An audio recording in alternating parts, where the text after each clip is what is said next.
आज हम डिस्कस करने वाले हैं most important topic class 11th का, जो कि है differentiate between movement along the demand curve and shift in demand curve. Mostly बच्चे यहीं पर आकर अटकते हैं कि movement along the demand curve क्या है और शिफ्ट इन डिमांड कर्व है। बेसिक सी बात है।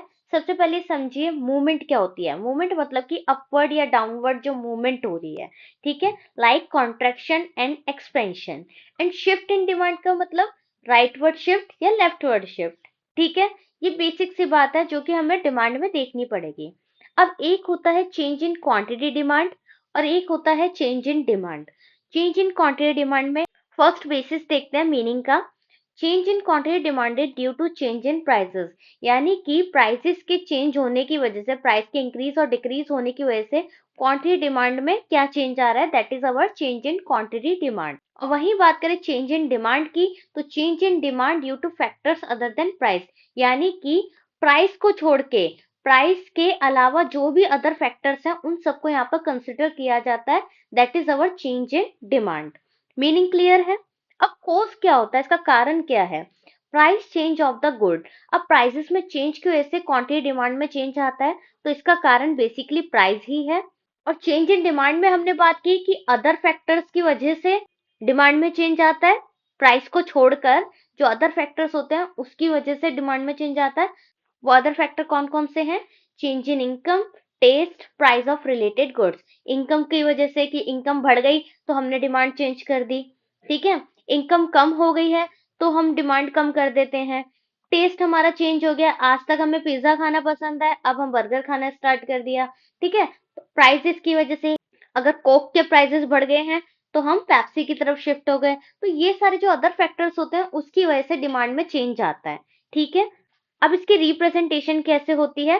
चेंज इन क्वांटिटी डिमांड में मैंने आपको बोला कि यहाँ पर अपवर्ड और डाउनवर्ड होता है, राइट। कॉन्ट्रैक्शन एंड एक्सपेंशन, तो moves upward downward along the same curve. Same curve पर ही आप देख रहे हैं अपवर्ड हो रहा है और डाउनवर्ड हो रहा है।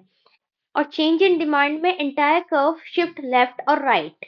अब यहाँ पर डिमांड कर्व पहले यहाँ बना हुआ है, अगर राइट वर्ड शिफ्ट होता है तो डिमांड 1 और लेफ्ट वर्ड शिफ्ट होता है तो डिमांड 2, ठीक है। ये है हमारा शिफ्ट होना।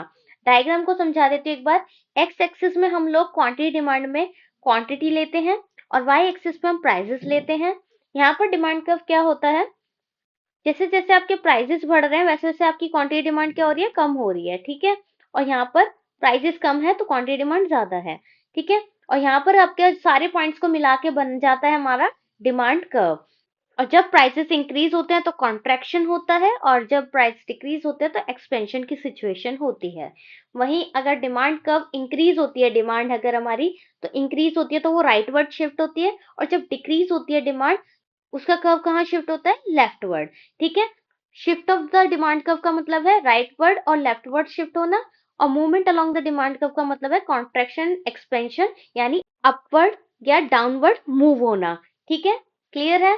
तो आई होप आप सभी को समझ आया होगा movement along the demand curve and shift of the demand curve का difference in quantity demand and demand. Video पसंद आई हो तो लाइक एंड शेयर जरूर कीजिएगा। Thank you.